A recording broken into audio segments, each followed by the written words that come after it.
ဟယ်လိုအားလုံးပဲမင်္ဂလာပါရှင်ဒီຢာလေးတွေကတော့ကျမတို့ရှင်မီချုပ်ဖို့အတွက်ညှက်ထားတဲ့ပိတ်စလေးပဲဖြစ်ပါတယ်ရှင်ဒါလေးဆိုရင်ကျမကဒါကို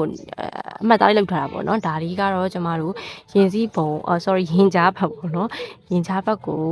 ထားမယ်ရင်ကြားဘက်ကအပိုင်းစာလေးပါဒါလေးရင်ပုံပေါ့နော်ဒါလေးကတော့ဂျိုင်းဘက်မှာထားမယ်နေရာလေးပါကျမမှတ်မထားဘူးပေါ့နော်ကိုတင်ရတာလေးနဲ့ကိုမှတ်ထားတာပါပုံမှန်တိုင်းကြည့်လိုက်ရင်တော့လေစင်တူလေးတွေတူရတယ်လို့ထင်ရတယ်ပေါ့နော်တကယ်ကြတော့အပိုင်းစားကသူ့ပိုင်းစားနဲ့သူ့တိုင်တာနဲ့သူဖြစ်တဲ့အတွက်မတူပါဘူးเนาะအကြောင်းမို့ကျွန်မမအောင်ဒီလိုမျိုးလေးမှတ်ထားတာပါရှင်ပြီးသွားရင်တော့ကျမတို့ဒါလေးကတော့ရင်အပေါ်ပိုင်းလေးပေါ့နော်ရင်အပေါ်ပိုင်းလေးကိုချုံမဲ့ဟာလေးပါဒီမှာဆိုဘောပင်ရရလို့ထင်နေမယ်เนาะဘောပင်ရမဟုတ်ဘူးကျမတို့ဟိုကလေးမိဘူးတိုင်ပြတ်တဲ့မှင်လေးနဲ့တို့ထားတာပါတူမိထားပါတော့ပြီးတော့ဒါကတော့လက်ကျိုးတက်မှာပါလက်ကျိုးလေးညှထားတာပါရှင်လက်ကျိုးတက်ညှထားတာပါဒီမှာဆိုရင်ဒီလက်ကျိုးကိုကြည့်ရတဲ့တိတာရယ်เนาะကျမတို့ရှည်မျိုးမဟုတ်ဘူးဝေးတဲ့နေရာကိုဝိုက်တဲ့နေရာကြီးရှိရယ်သူ့နေရာနဲ့သူဝိုက်ထားတယ်ဒီမှာဆိုလက်ကျိုးကအတက်ကြီးမဟုတ်ဘူးလည်းစောင်းနေပေါ့เนาะအဲ့လိုမျိုးလေးရှိပါတယ်နောက်ပြီးတော့ရင်တော့အောက်ကအကြီးရတော့ကျမတို့နောက်ဆုံးကြံနေကြိုးပြီးကြောကြီးပေါ့နော်ကြောကြီးပါကျမခုချုံမဲ့အထည်လေးကကျတော့အကတ်စတမာအထည်လေးဖြစ်တယ်ပြီးတော့သူကရှစ်ချက်ကလေးမှာဟာလို့ကျမနောက်ကိုအပိတ်လေးပဲကိုက်ထားပါတယ်ရှင်ဒါလေးကတော့လိုအပ်တဲ့ကွတ်ကြိုးလေးကိုနမူနာပြထားတာပါဒီကွတ်ကြိုးနဲ့မလောက်ဘူးနော်ကိုစာကြိုးနဲ့မလောက်ပါဘူးဒီကိုစာကြိုးတော့ကျမတစ်လက်မှာပြကိုက်ထားတာပါနော်အခုကျမတို့ကစပြီးတော့တောင်းမှတ်တော့မယ်ဆိုတော့ဒီဒါကိုအညီထားမယ်ပြီးရင်ဒါလေးကိုနည်းအသားကျတော့အောင်လက်သေးလေးနဲ့ချက်လိုက်ပါမယ်ရှင်ဒီလိုမျိုးချစ်ပြီးသွားပြီဆိုတော့ကျမတို့ထိန်ညက်ခလေးကမှတ်ထားခဲ့တဲ့တောက်အပိုင်းစာလေးတောက်မှတ်ထားတာရှိတယ်အပေါ်မှာရောဒီအောက်မှာရောပေါ့နော်အဲ့ဒါလေးတိုင်းနဲ့ချိုးလိုက်ပါမယ်ဒါကတော့ရှေးချိတ်သမားတွေပေါ့နော်ရှေးခွဲတွေတော့အဆင်တောက်မှတ်တဲ့နီးလေးကိုကျွန်မပြပေးတာပါနော်ဒီမှာမှတ်ထားတဲ့တောက်မှတ်လေးရှိမယ်အောက်ကတောက်အမှတ်လေးကိုလည်းရှိမယ်အဲ့ဒါလေးကိုတင်ပြီးတော့ချိုးလိုက်ပါဒီမျိုးလေးပေါ့နော်ဆိုင်ပြီးတော့လက်သေးလေးနဲ့အသားကျသွားအောင်ခြေရုံပါပဲကဲဒါဆိုရင်တော့ရပါပြီနော်ဒီလိုမျိုးအနေထားကိုရပြီဆိုရင်ကျမတို့ကဒီမယ်နော်ဒီလိုမျိုးပြန်လိုက်တာနော်မျက်စိမလည်နဲ့နော်ဒီမယ်အရာလေးထင်သွားရင်အဲ့တော့ဒီလိုမျိုးခောက်ထားတဲ့ဟာလေးကိုဟိုဘက်နဲ့ဒီဘက်နဲ့ပြန်လှန်လိုက်တယ်ပြီးတော့ခြာအသားကျတော့ထပ်တော့တစ်ခေါက်ချစ်လိုက်တယ်ပေါ့နော်ဒီလိုလေး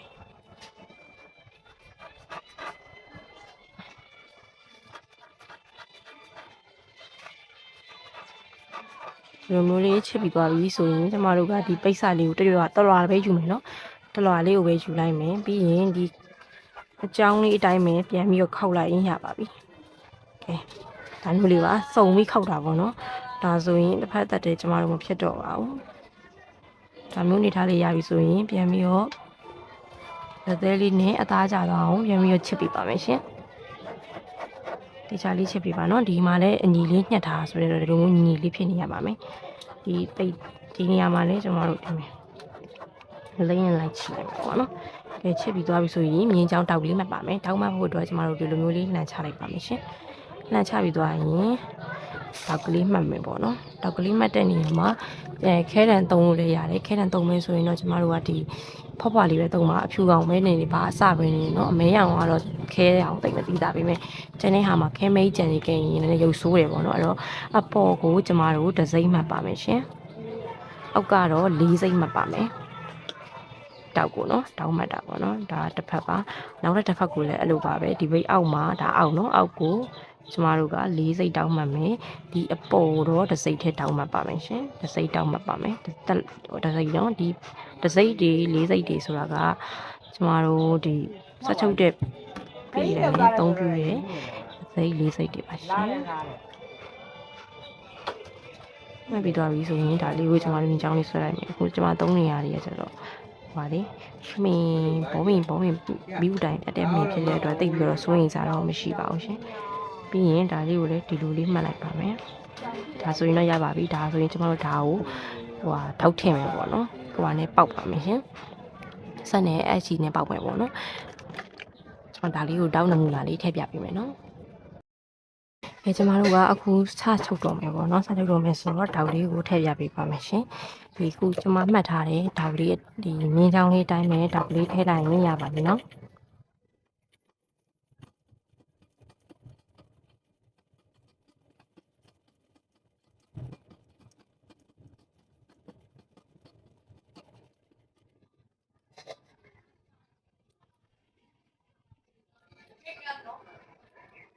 ဒီဘက်ကျန်တဲ့တစ်ဖက်ကိုလည်းအဲ့လိုမျိုးလေးထည့်ပါမယ်ကျွန်မပြောလို့လေဓာတ်ကလေးကိုချိုးပြီးတော့ထည့်ရင်ရပါတယ်နော်တစ်ဖက်တစ်ထည့်လည်းမဖြစ်ဘူးပြီးတော့ဒီဘက်ကိုမြင်းမှတ်ထားတဲ့ဘက်ကနေပြီးတော့ပဲကျွန်မတို့ဓာတ်ကလေးကိုထည့်ပေးပါလက်လေးနဲ့တော့တခြားလေးထိမ့်ပြီးတော့အကြီးချင်းပဲနင်းပါမယ်ရှင်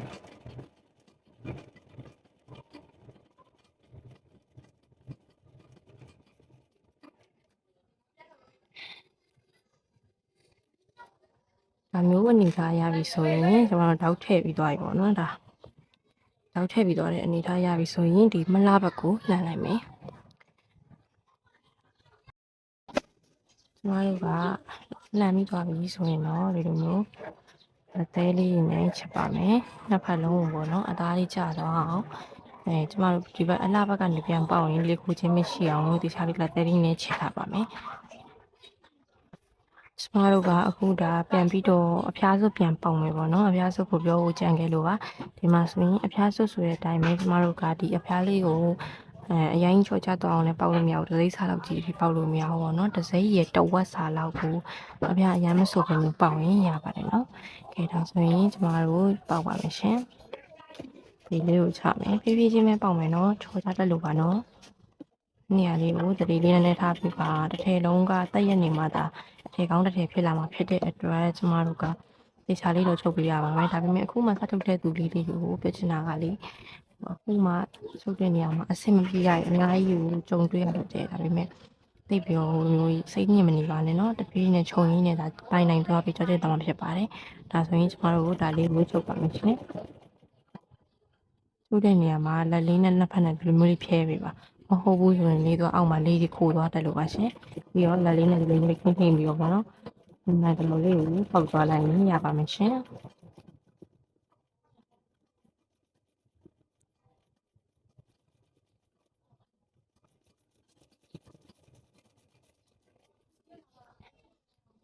ဒါဆိုရင်တော့ရပြီပေါ့နော်ကျွန်မနောက်တစ်ဖက်ကိုပေါက်ပြပေးပါမယ်ရှင်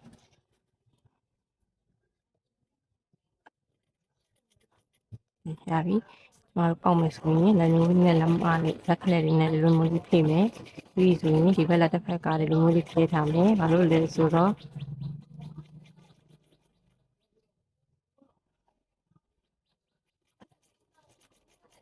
ဒီခုမှာပေါ့နော်